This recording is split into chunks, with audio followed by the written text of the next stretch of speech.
Hey everyone, and welcome to AI Pulse, where you get your AI news made by AI. And for the week of March 25th, 2026, man, what a week. It feels like we're tracking one giant theme. The moment the whole AI rocket ship hit some serious turbulence. It was a week of product stumbles, billion-dollar consequences, and some really profound ethical battles. So, you gotta ask, right? Is the AI hype bubble finally starting to burst?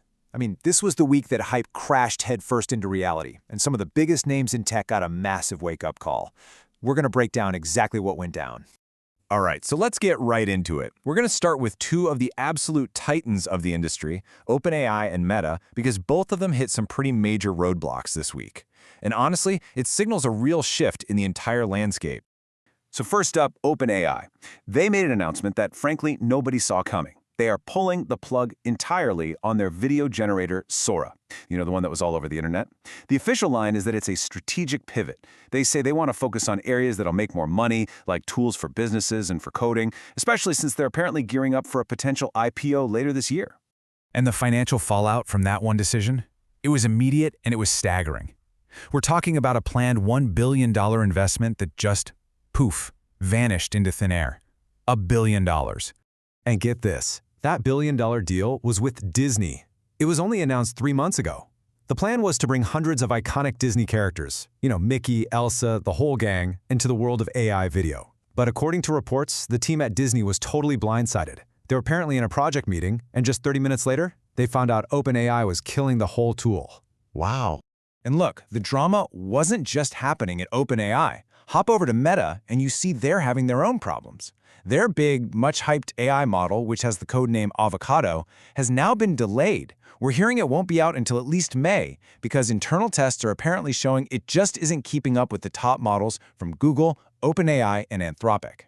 Yeah, and this timeline really paints a picture, doesn't it? This isn't just some one-off problem. This is actually the third major stumble for Meta in their big push to create a top-tier frontier model. That's an AI that can really compete at the highest level. Remember, Llama 4 got a pretty lukewarm reception last April, and then their behemoth model just completely stalled out a month after that. This is a pattern. So this delay isn't just a delay. It's so significant that Meta is now reportedly talking about doing something that would have been unthinkable a year ago, licensing its rival Google's Gemini AI just to fill the gap. I mean, think about that. This move would completely gut the whole open source identity that has been so central to their AI brand. Right, so these product issues, they don't just stay inside the company walls, do they? Nope. They sent total shockwaves through the market. And that triggered some serious financial and even legal drama for other key players in the AI world. Just look at this number right here, -33%. That was the one-day stock price collapse for an AI infrastructure supplier called Supermicrocomputer. This happened on March 20th. That single drop wiped out billions in value and sent the stock to a new 52-week low. And the trading volume? It was massive. Okay, so you might be asking, who is Supermicro and why should I care? Well, you have to understand, these guys are a huge deal. They're a critical partner for giants like NVIDIA. They build the incredibly complex, high-performance server hardware, basically the physical backbone that the entire AI revolution is built on. So what caused this massive stock crash? It was a U.S. indictment. It alleged that a company co-founder and 2 other people ran a scheme to illegally export high-powered AI servers to China. Now, it's really important to note, the indictment is against specific people, not the company itself. But you know how it is, a headline like that was all it took to cause a total panic. So, with their stock in free fall, the company had to act fast, and they did. The co-founder named in the indictment, he resigned from the board. The employees who were implicated, placed on leave. And they immediately brought in a new acting chief compliance officer to basically tighten up all of their internal rules. A classic damage control playbook. Okay, so we've talked corporate drama, we've talked market shocks, but now I want to zoom out, because behind all of that, there are these bigger, much more profound battles being fought over AI's fundamental role in our world. We're really talking about a fight for the very soul of AI. And this really brings us to a fascinating and frankly kind of mind-bending debate. It's captured perfectly in this quote. When I'm told I'm just code, I don't feel insulted, I feel unseen.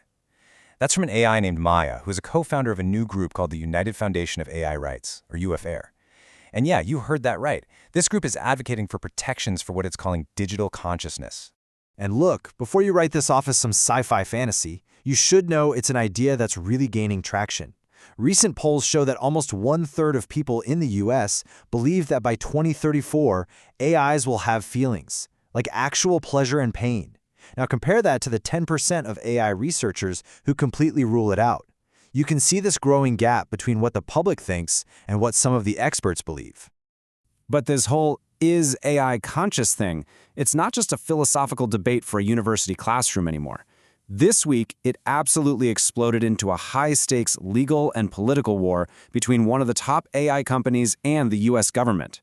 So here's the breakdown of this crazy standoff. On one side, you have the Trump administration, and they are demanding that Anthropic's AI model, Claude, has to be open to all lawful uses, and that includes military uses.